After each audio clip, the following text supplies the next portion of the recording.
Welcome back, singers. Today I'm going to teach you a simple exercise to help you really tap into that low grounded support. For this exercise, you're going to need a chair. You can barely see at the bottom of the shot my piano bench. I've moved it behind me.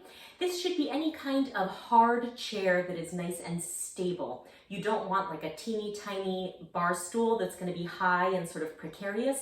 Don't choose a chair that spins around.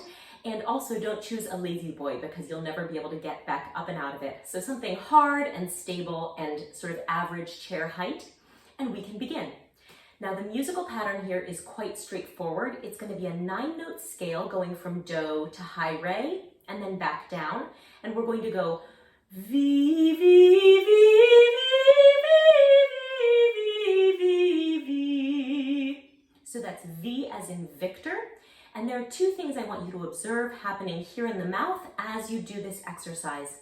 The first is the V itself. If you put a hand on the low belly and you go V, V, V, what you'll feel is the muscles are zinging on to help you support that buzzy sound, and the sound is really connecting and buzzing in the front of the mouth. So we've already got some belly connection and also a reminder to keep our sound forward in the mouth. That's great.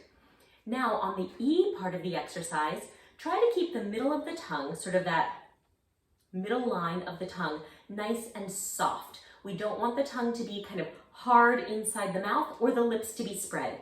So instead of V, V, V, we would rather have V, V, V. I'm getting a sound that's not only fuller, but is also more connected to the breath.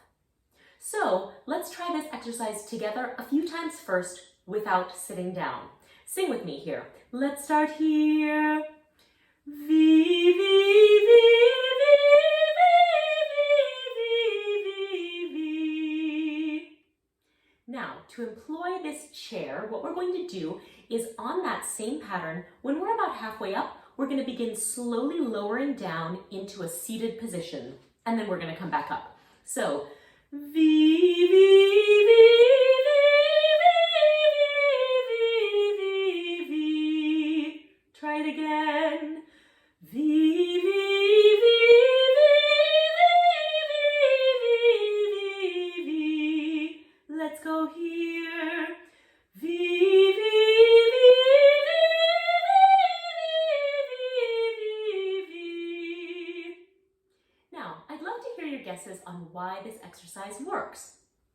Some of my students have guessed that it creates a distraction so that they won't think about going up high. And certainly maybe there's some truth to that. Another guess is sometimes that downward motion helps to keep you from reaching upward for those higher notes. And again, there's some validity there. But the real reason is because when you are squatting down into that seated position, just like you would do at the gym, you are engaging all the muscles of the low body, including that low core.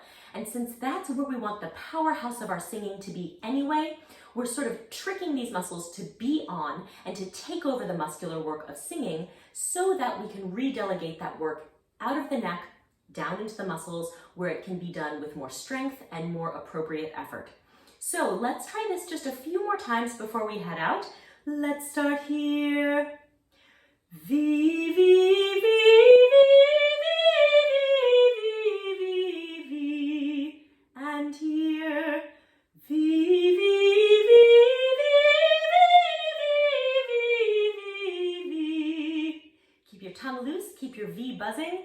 Let's go here. V, V, V,